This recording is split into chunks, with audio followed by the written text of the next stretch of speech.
There we go. Streaming live. I wasn't sure if I was or not. Every live video starts like that, doesn't it? Are we live? Hi again. I'm Jacqui, clinical nutritionist from BN Multi and the Australian Weight Loss Surgery podcast, sponsored by BN Multi. It's not. It's Tuesday night. It's 7 p.m. and here we are again. And thanks for joining in. Wherever you are in the country, I hope you're safe and well, and I hope your families are as well. And it's hard to skip over that kind of thing. And today, again, question time. It's a big one. Lots of great questions. So I'll get straight into it. The other thing we have is a couple of winners from last week as well. And for the 50 foods competition, I wonder how you're all going, and I wonder if you can comment on how you're all going and which foods you tried this week. So I'm going to get straight to the questions. So without further ado, back up at the top, Kylie has a question: when is the best time to take my multis? Before a meal, during or after?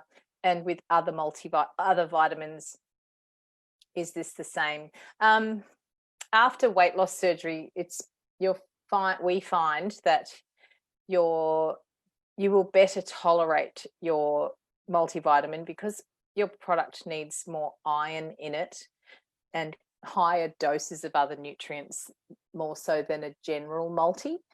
You will find that there's a few tricks to feeling comfortable while you're taking it. And the main reason for that is that after weight loss surgery, you have less of those digestive secretions. So things like enzymes, what we call gastric juice or hydrochloric acid.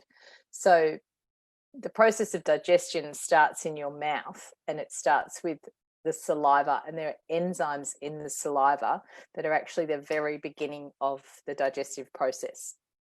So that's why we say chew your food really well, because it's called salivary amylase, and it mixes with the food or whatever it is in your mouth and starts to actually get it ready to break down.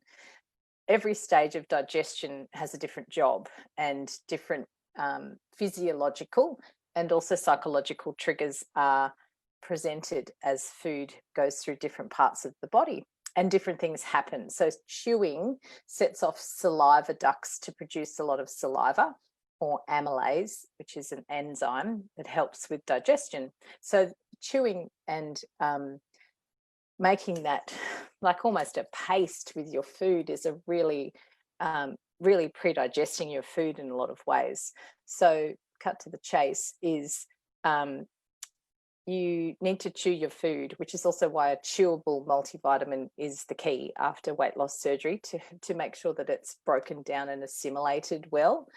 If you take it at the end of a meal, you generally find that digestion has been stimulated enough and there's enough of those substrates that are available to help with, firstly, absorption. As well, some nutrients like fat-soluble vitamins also need fat. So if you eat a meal, then you take your multi, you kind of have everything there that's going to support the best absorption as well.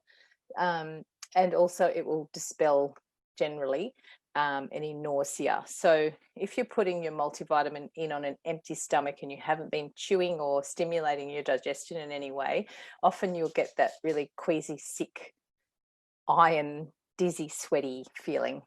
And it's because there's nothing there to actually help that to break down and absorb.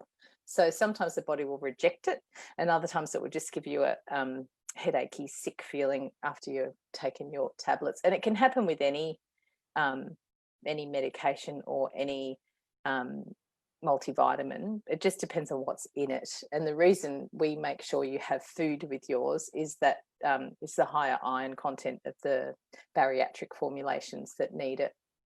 So you can take it, ideally you take it twice a day, and you take it after, say, breakfast or after lunch, if you're happier to do it after lunch, and then another one in the afternoon or the evening. Ideally, you split the doses up, and the reason for that is that it gives your body 2 goes at absorbing all the nutrients in the supplement. If you really definitely are not taking that afternoon or evening dose, and you figure 2 at the one time is better than only 1 every day, do take them together. You may just find that your risk of feeling a bit queasy will be heightened because you're putting double of everything into your tummy at the same time. The other thing is, for each certain nutrients, you have a certain amount of receptor sites for that particular. So say iron has maybe, 20,000 receptors in your tummy. So if there's 20,000 molecules that all get taken up by 1 dose, then the second dose will wash through. So you need to give your body the best chance of absorption, which is the key.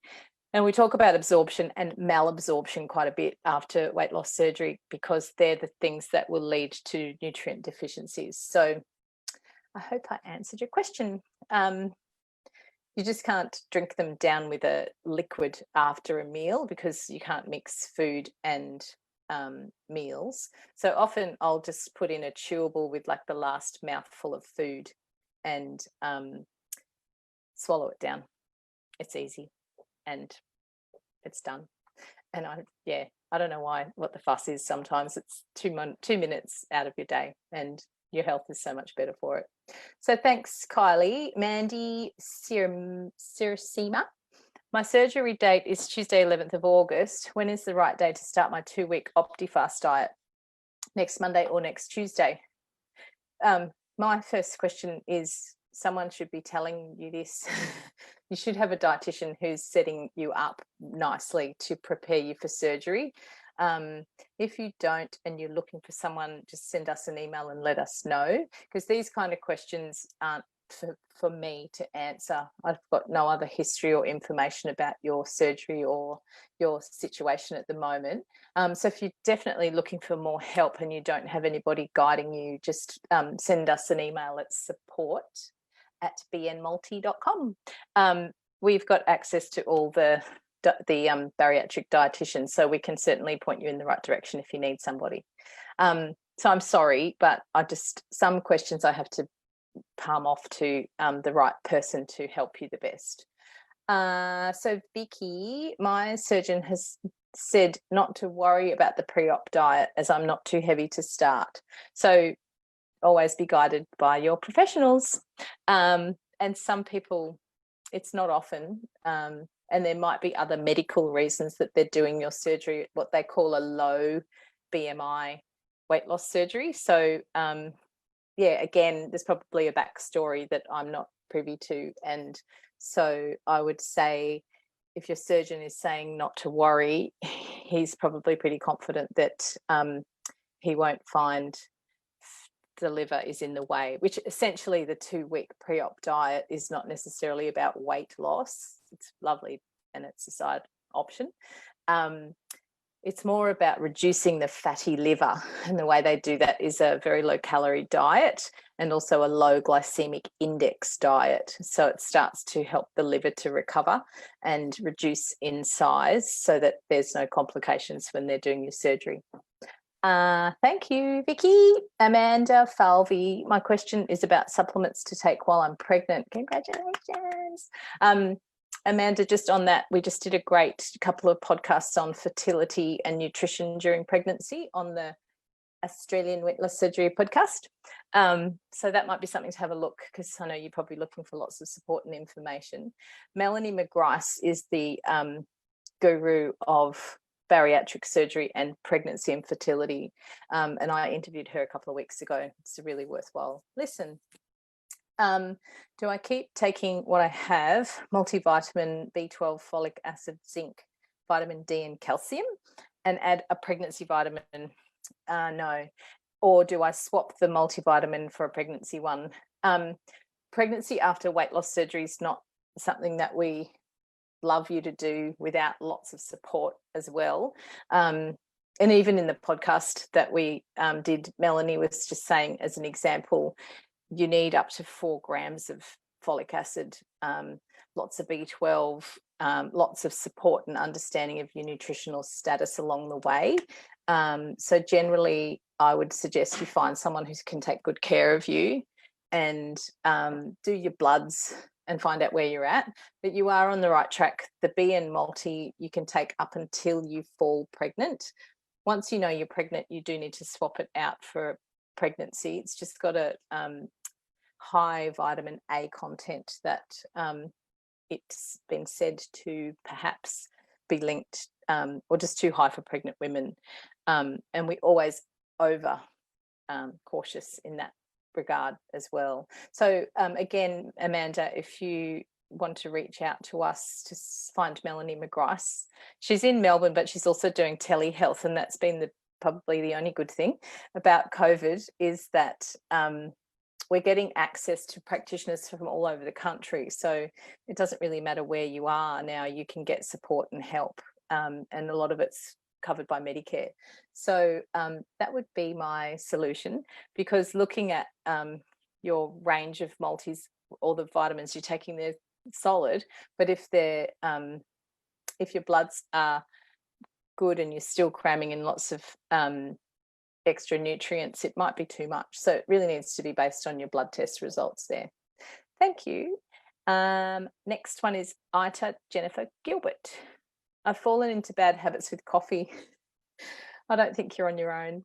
Not much water and lots of choccy and sweets. How do I stop? Acknowledging that is probably the very first thing, which is great. At this point, I think there's a whole lot of things that work together. When you're drinking coffee, often you'll find your stress hormones are high, which will lead to highs and lows in your blood sugars, which also leads to cravings. So can you see how too much coffee could make you want more sweets as well? Coffee is also very acidic and it'll suppress your appetite as well. So then there are times where you'll drink lots of coffee and not feel very hungry, and then blood sugars will just plummet and you're starving. So then you'll start reaching for sweets. So yes, I would say it does dysregulate a lot of your food habits when coffee is taken in larger quantities. So the first step might be just to have a look at what you've set up there.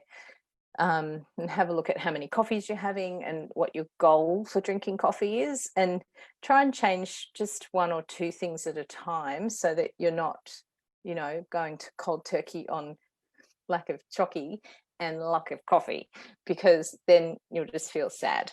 So go easy and gentle, but really set yourself some ideals on what you feel is right.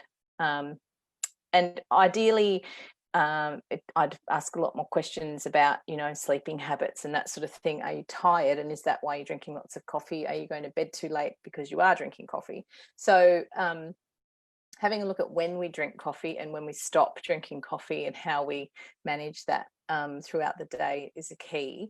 And then when we take stimulants like chocolate and sugar and caffeine away, what are we going to put in that's going to keep making us feel energetic and quite good? And generally, there's a couple of days, of course, where when we lower coffee and lower sugar, we're going to feel tired, and there's a lot happening with the receptors in the brain as far as choline and energy production go when you take coffee out.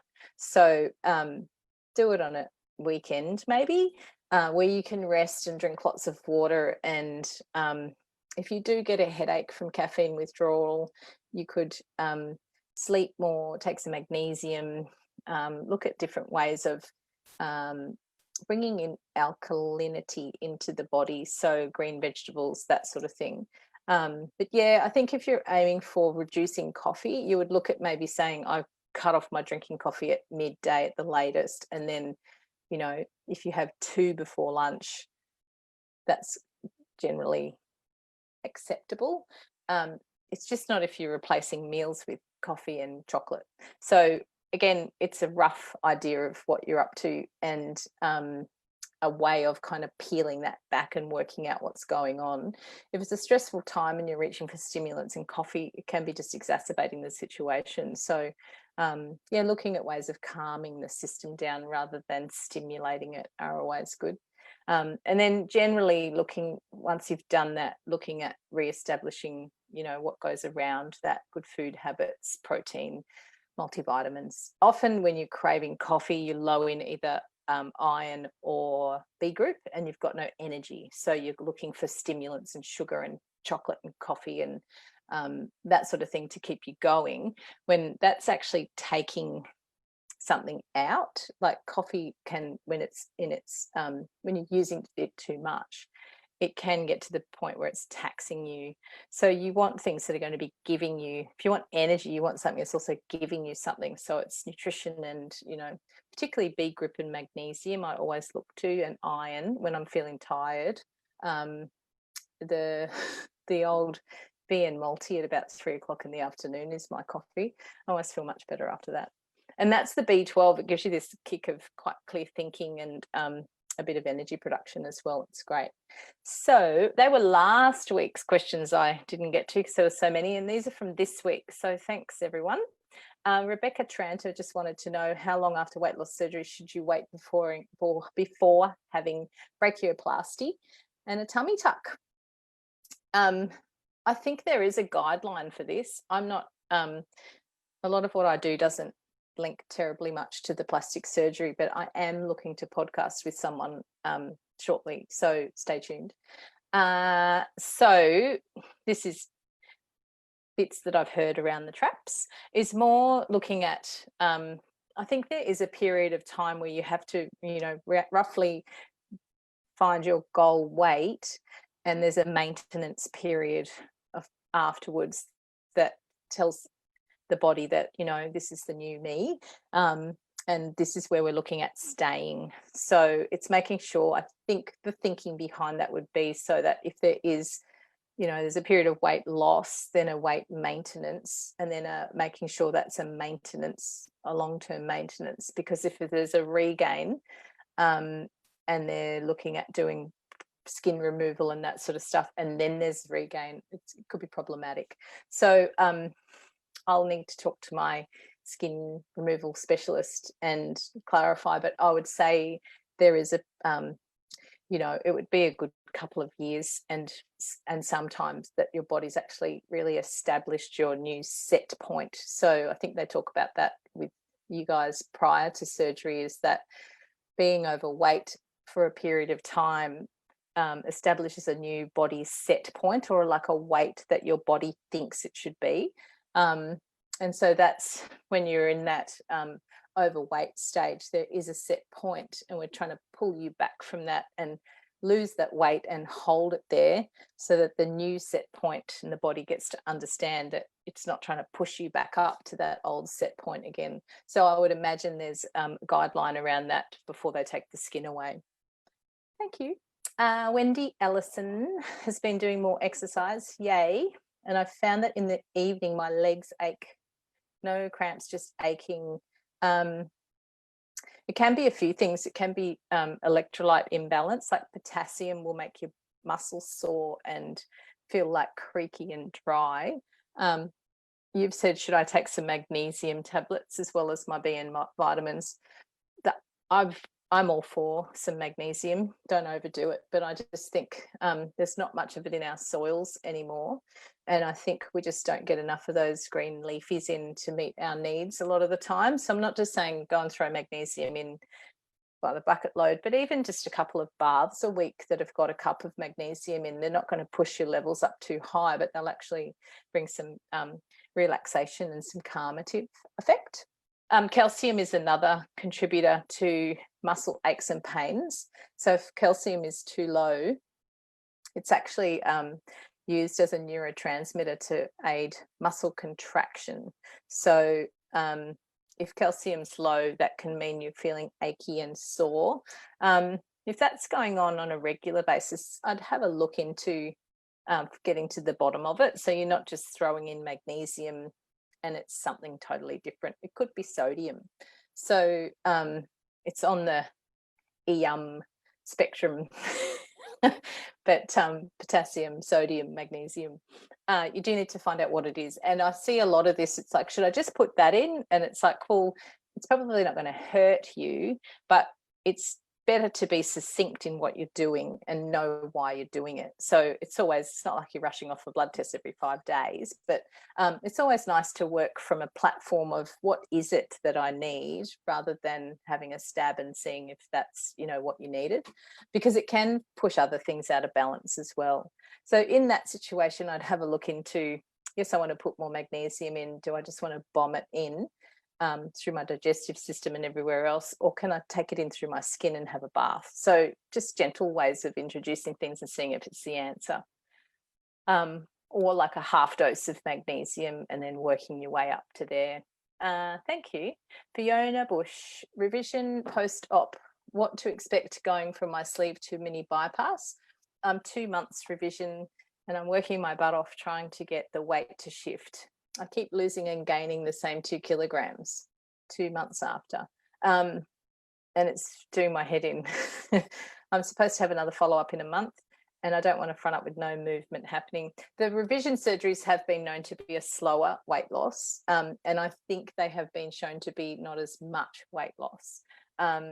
So there's, again, different things can be going on there as far as inflammation and recovery, maybe not eating enough, maybe not absorbing. So the bypass, you're not absorbing protein, different nutrients. It's a little bit more prevalent malabsorption in the bypass patient than a gastric sleeve.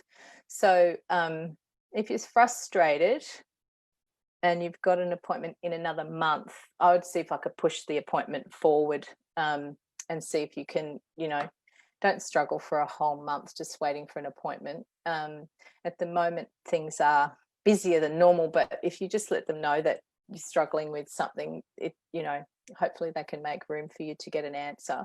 But have a look at, you know, mapping out what you're eating and see if it is enough. If you're exercising a lot, quite often it is that you're just not meeting your needs for like calories, and it's really easy to get into the thinking that fewer calories, lots more movement, much more weight loss, but sometimes it can backfire. And really 2 months after revision, you're still recovering. So go easy, sister.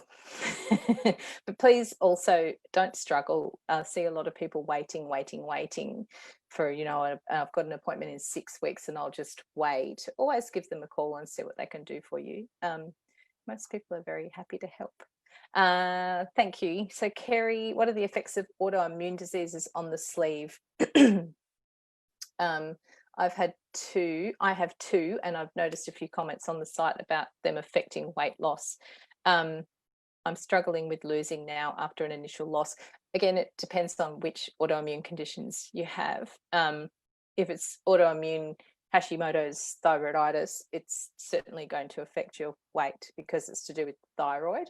It depends again on what it is, and I just find that it'd be good to know the two as a combination. I have also read that there are some triggers after the sleeve for autoimmune, so it's looking at supporting that and making sure again that your nutrition is on point to support your immune system and make sure that the key nutrients you need. So if it's Hashimoto's thyroiditis, there's definitely no gluten, and I would suggest that with any autoimmune condition, just remove gluten and see what happens, and you'll be pleasantly surprised. It's not very easy, but it's certainly the first thing we do is look at removing gluten and seeing what happens. And just if it's the right thing for you, it's something to stick with. That's when I look at eliminating a food group, is when there's something like that going on and we're just having a look at whether it reduces inflammation and helps the body function. So I would love to know a little bit more about that, because it's obviously an area that affects other people. And just, then knowing if it's rheumatoid arthritis, which is autoimmune, or there's a range of autoimmune conditions, then I could tell you what the links might be to weight loss. They're also inflammatory conditions, so removing things that are causing inflammation and really supporting with an anti-inflammatory diet is a key. Something like Mediterranean diet, lots of olive oil and veggies and lean meats and that sort of thing will certainly help support your inflammation markers as well as your immune system. So I hope that was helpful. Lorraine's asking about high ferritin, and that's an interesting one. I've had a blood test and my ferritin, which is your iron stores. So when you've got your blood test, you've got ferritin, which are the stores of iron in the blood. Then you've got a few other total iron binding capacity and a few other little readings. The main one I look at is ferritin as far as weight loss surgery patients go, is because iron deficiency is rampant in our community, and it's due to the malabsorption, but also the limits in the diet and the fact that some people just don't manage red meat like they used to. So it's quite hard to get it in. When you're talking high ferritin, this is a second blood test where ferritin is elevated even higher. I was taking 2 multis and dropped it to 1, and now my GP, bless him, has said don't take them at all, or find one without iron. And once they've ruled, they should be ruling out hemochromatosis in this situation, which is a genetic condition which leads to high iron, and people who are diagnosed with hemochromatosis need to have iron let on a regular basis. So they actually have to either give blood or have it, we call it venesection, where they remove some of your blood because your ferritin will get too high. The reason they're concerned about high ferritin is because it's quite oxidative, so it can cause cell damage and it's hard on your liver, and it has all different implications if it's left there over the long term. When ferritin is high and you've reduced your dose of iron, something's happening as far as inflammation or infection or alcohol intake, or even obesity can cause high ferritin. So they really should be looking through your bloods at other inflammation markers and see what's contributing. I like the way he's actually suggested to find a multivitamin with no iron in it, because it means that you'll stay sufficient in everything else. So I do see quite often they go, just stop everything. So, because we want to take a look at iron, but that's just one component that they're watching for 2 or 3 months. And then you remove B group, C, all that other stuff that keeps you going every day, and you end up with all these different deficiencies. So it's really wonderful that you found someone who's giving you that, a bit more holistic approach as far as nutrition goes. I would take your bloods back to see a dietitian, and they can have a look at it for you and make some suggestions as far as diet goes, as well as supplements. And send me an email, Lorraine, and I can help you out. Ellie Louise, it's a beautiful name. Why can I eat more some days and constantly feel like snacking? Is it head hunger? It might be, and a lot of people talk about head hunger. The other thing I find is the first thing to try, so that you might be able to work it out, is what you're having for breakfast. So if brekkie is a substantial protein rich, it's a good start to the day and it's got a good foundation of protein in it, you'll generally find, and the research does indicate, that you're less hungry, more satisfied throughout the whole day. So if you're eating just a basic breakfast and there's, it might be just carbs or like cereal or something that's not sustaining you enough, and I do it, if I don't have eggs or a protein drink or something really solid, I'll just eat all day. I get to about 10 and I'm ready for my next big meal, and then I just want carbs and I want more food than I normally would. And the research shows that people who have a really good protein rich breakfast lose more weight, feel better, over the course of the day. Their blood sugars are much more level, which is what's availing the fat loss. And they eat less. They are actually shown to eat less calories, fewer calories than someone who has a carb-laden diet. So try that and then work out whether it's head hunger. And that is when you're mindlessly snacking, or you're emotionally eating, or you just think that you're hungry. And that's the thing to diarise, is just, so, you know, when the urge arises that you'd like to eat, it's that mindful process of eating that Glenn McIntosh talks about, is what am I doing? Am I hungry? When did I eat last? What did I eat? Do I need food now, or am I just, you know, filling the space with it? So it's up to your own introspection to work that out, but always start the day with a good solid brekkie. Vicky Parlane would love to know a nutritious rough day on a plate after bypass. Good.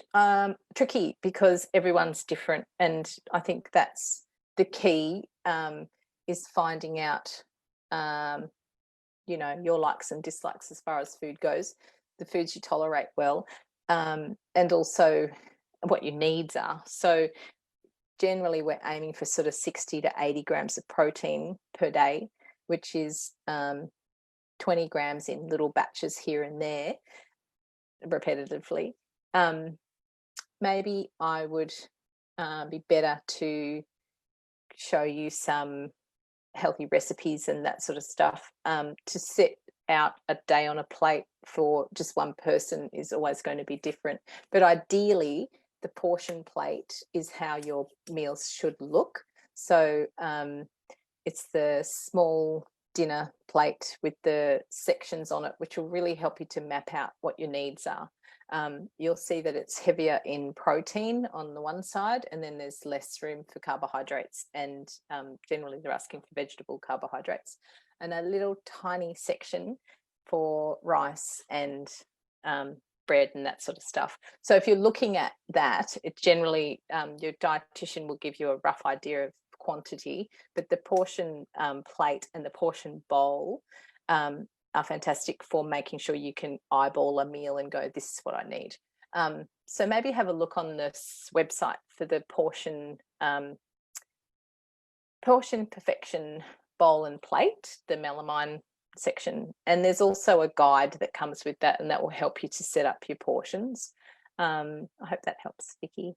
Terry, and 5 weeks post-op, and I'm experiencing back and hip pain like I've never had before. 5 weeks. Commencing day 4. I'm seeing a physio, but wondering if this is a common problem. It's an interesting problem. And I would put it down to perhaps being more sedentary to begin with. It can be down to the positions that they put you in when you're getting on and off, like operating tables and that sort of thing. And just the changes that your body's going through are huge. One thing I'd look at is age, and also if you're feeling like bony pain and that sort of stuff, I would have a look at electrolyte balance and making sure you've got, you know, calcium's going in well and that sort of thing. But yeah, it's one of those other questions that I can't really put my finger on exactly why you'd be getting like joint pain. It could also be linked with inflammation or just changes that are going on in your body at the moment. And the physio will be able to help you. But yeah, I'd be looking at kind of inflammation, new things that you're doing, and just obviously if you've been resting and recovering, you've been lying down in bed a lot and not doing your usual kind of walking and that sort of thing, it could be linked to that. Now I've got a lot that I don't have a succinct answer for tonight, but we're just exploring, aren't we?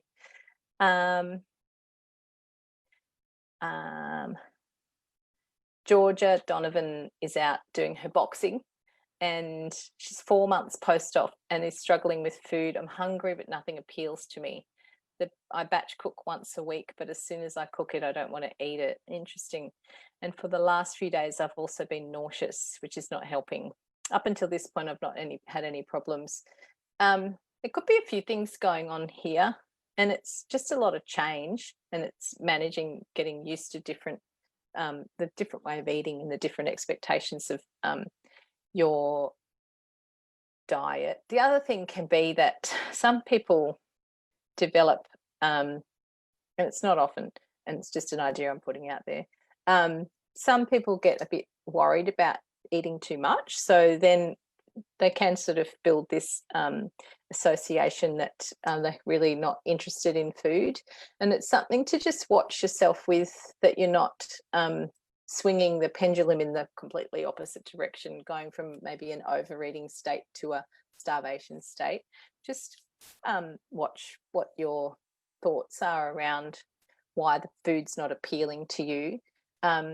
Have a think about foods that might be more appealing. Is it because you're batch cooking and it's kind of the same thing time and again, or is it because it's, you know, reheating food that's already cooked, and maybe that's not your thing?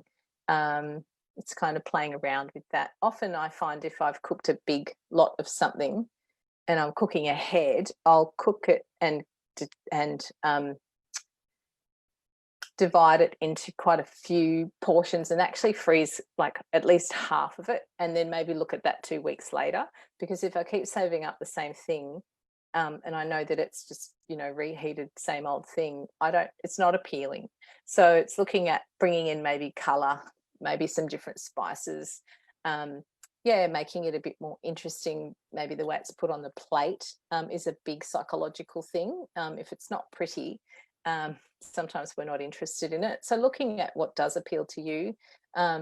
If you're serving up salads in the middle of winter, they're not going to be that appealing. Whereas if it's summertime and you've got this beautiful, colourful salad that's, you know, got some substance to it, that would be appealing. But I don't want salad too much at the moment. So it depends on what it is. And looking at kind of eating with the seasons and, getting interested in or working out what's interesting to you.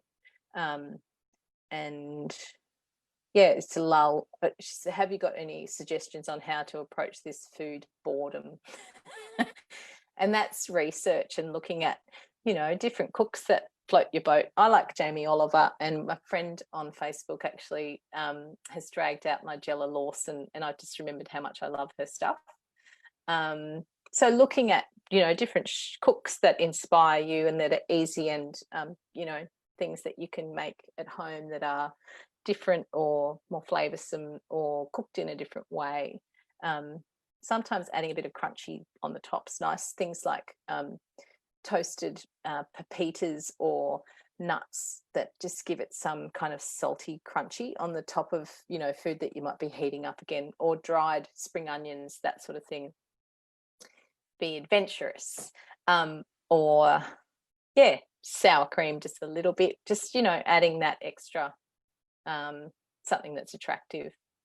So that is the questions for this evening. I think that was a substantial batch. If you missed the lives, we posted these lives and the list of questions on the Australian Weight Loss Surgery podcast website, along with the podcast. There's also food ideas on there. There's a whole lot of different resources on there. So you never miss a beat with us. And what else have we got? This week's 50 food challenge. I'm not hearing much about the 50 food challenge in the group. Where are you all? Post me your ideas this week. And look, we've got a couple of people who are looking for inspiration. So maybe share some ideas on what you do that, you know, wakes up your food and your taste buds. And over the winter, it can be a bit blah. Because it's less colour and, you know, that kind of range of foods as well. So 50 Foods Challenge this week. Actually, we did some videos on Friday and a couple of those are pertinent. So let's talk about nutrients in food, not necessarily colour. I think we've covered colour. So this week I want to talk about foods that are rich in B12. And the reason for that is that it's such a tricky to absorb nutrient after weight loss surgery. So prior to surgery, you probably only need about 3 micrograms a day of B12 because you have a certain protein in your tummy that actually activates that and makes it usable or transports it to the right place, and then the body can take care of it. After surgery, that protein that's housed in your tummy is called intrinsic factor, and it's prevalently removed. For the most part, it's not there anymore. So your body goes, no intrinsic factor. what are we going to do with that? So a whole new method of transport of this nutrient comes into play, but it works, but it's much less effective. So before surgery, where you needed 3 micrograms, after surgery you need between 350 and 500 micrograms to absorb the same amount. And that's why we have lots of it in your multivitamin. But also it's in food, and this is also why plant-based eaters, vegans, vegetarians, celiacs, people with IBS, IBD, this is why they struggle with B12, because it's an absorption issue. Whereas vegetarian and vegans, it's very hard to find it in the foods they eat because it's generally in animal products. So this week, I want you to do a little bit of research. I'm not helping. I may post a video about B12, and I have done a podcast on it, so you can do your homework. So this week, show me your ideas on how you're going to boost your intake of food-related B12, and have a think about what your favourite forms of B12 might be. I reckon that'd be fun. B group also help with iron. So if you're trying to boost your iron levels, which a lot of women particularly are, you need to have the B group alongside. So it's making sure you've got this good synergy of all those nutrients together. So on to the winners. Last week was blue, which there weren't many blue foods, and that's why I said you could have purple foods, because they're very much the same. They offer the same things. And I posted this afternoon, there's a really great article on the blues and what they do. And it's a lot about cancer and a lot about antioxidant benefits and a whole lot of other amazing things. So Wendy Brinley, you are a winner, and we're going to send you a BN Fit kit. And it's a drink bottle and a cooling towel. The drink bottle has a supplements holder on it, on the side of it. So each week you can put all your multivitamins in there Monday to Sunday, and drink a lot of water. So how good is that? You get a backpack. There's a few other things. You're a winner, Wendy Brinley. So please send us an email at support@bnmulti.com. Also, Brooke Lawrence, there was a lot of B's, blueberry, blackberry, black plum, big Panama passion fruit. That's pretty good. Brilliant Globe grapes. That was Wendy's. Brooke Lawrence, the second winner, has also won a BN Fit kit. And she sent us in blueberries, blackberries, blackcurrant, borage, and blue corn. Nice one. I wonder if we can get that here. And the Tuesday transformation's going well. I think that's incredible. It's amazing to see just what some people are, you know, turning their lives around totally. And it's not easy to do. So every day we make those tiny little changes. Good book about that, Atomic Habits, is minuscule little habits that we change that just bring about, you know, this long-term total change of the way we look at things. So it's one of the most exciting books I've ever read. Natalie Roberts is a winner. Transformation Tuesday. You win this week a bento lunchbox, and we'll get that out to you once you send us an email to support@bnmulti.com. Natalie's story is incredible. She's got 2 little kids, and she had a back problem and was living on painkillers, and has now she went from 122 kilos 18 months ago, and now weighs in at 59 kilos, and is doing bodybuilding and strength training. And, you know, it's just such a far cry from, it would have been hell to have 2 little kids and 3 prolapse discs in your back. So I dare say your pain threshold is pretty cool for training. So good on you. You should be very proud. Eva Hawkins is our second winner of the Transformation Tuesday. Started at 175 kilos and got down to 69. So that's pretty cool. and just maintaining a healthy BMI. So again, thanks everyone for your contributions, because all of those sorts of things, it's just interesting to see how different our stories are and what's possible.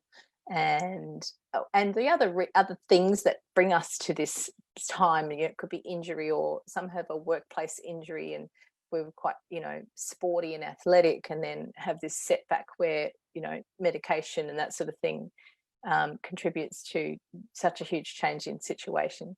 So everyone's different, and that's, you know, something to consider when we're looking at comparison.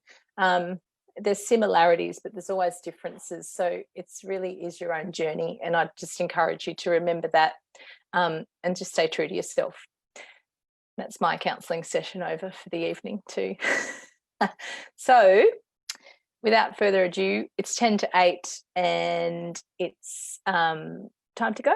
Have a wonderful week. See ya.